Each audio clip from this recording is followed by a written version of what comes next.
నీతి మాత్రమే మరి మరణం నుండి రక్షించేది ఉన్నది. కాబట్టి చూస్తే నీతిమంతుడైన క్రీస్తు మాత్రమే ఈ మరణం నుండి తప్పించేయడం. అంటే క్రీస్తు లేని జీవితము ఇక్కడ చూసినట్లయితే జక్కయ్యకి ఉన్నట్లుగా మరి మనం చూస్తున్నాం. ఆయన పరిస్థితుల్లో ఉన్న జక్కీ గమనించట్లయితే కనుక ధనమే శాశ్వతమని వ్యామోహం కలిగిన వాడే ఉండి ఆ జక్కయ్య డబ్బు సంపాదించడానికి ప్రయాసపడ్డాడు. కాబట్టి పరిశుద్ధ గ్రంథంలో చూసినట్లయితే కనుక ఈ ధనవంతులైనటువంటి వారు చూసిన ధనము అక్కడికి ఏమాత్రం కూడా ఉపయోగపడే పరిస్థితి అంత మాత్రం కూడా ఉన్నదని మరి 2 మాటలు మరి మనం జ్ఞాపకం చేసుకుని ఉన్నాం. ఇంకా చాలా విషయాలు చూసినట్లయితే మరి సామెతల గ్రంథం 11:28 అన్నాడు కదా, ధనము నమ్ముకుని వాడు పాడైపోను, నీతిమంతులు సిగురాకు వలె ఉద్దందురు.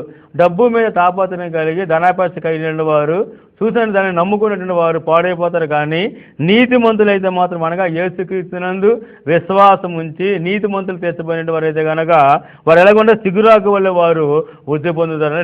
డబ్బు వల్ల మన ప్రయోజనం లేదు, కానీ క్రీస్తును సంపాదించుకోవడం